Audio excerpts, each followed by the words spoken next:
হেফাজতের যুগ্ম মহাসচিব মাওলানা মামুনুল হক বলেছেন, আমাদের হেফাজত বলে গালি দিতেন, আমরা সহ্য করেছি। ইজতেমা নিয়ে ষড়যন্ত্র হচ্ছে। সহকারী উপদেষ্টা খুদা বক্স ও ডিএমপির কমিশনার নাজমুল করিম খান আওয়ামী লীগের দূষর, তাদের অপসারণ করতে হবে। আমরা সরকারি সিদ্ধান্ত মোতাবেক ইজতেমা ময়দানে অবস্থান নিলাম। কোনো পরিস্থিতি সৃষ্টি হলে ওই দুইজনকে দায় নিতে হবে। আজ রবিবার 15 ডিসেম্বর বিকাল 3:30টায় বিশ্ব ইজতেমার ময়দানে 6 নম্বর গেটের সামনে সুরায়ে নেজাম জুবায়েরপন্থী আয়োজিত সংবাদ সম্মেলন ও বিক্ষোভ সমাবেশে মামুনুল হক এসব কথা বলেন।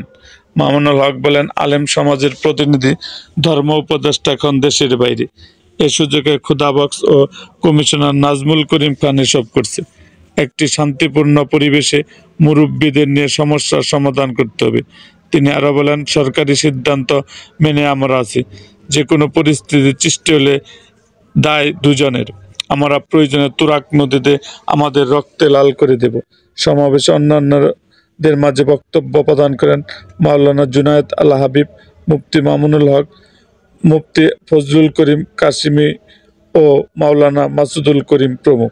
এরকম আরও ভিডিও পেতে এবং রাজনৈতিক অঙ্গনের নানা ঘটনা ও ইতিহাস জানতে আমাদের মুক্তাগাছার ইতিহাস মিডিয়া ইউটিউব চ্যানেলটিকে সাবস্ক্রাইব করুন এবং পাশে থাকা বেল আইকনটি বাজিয়ে দিন।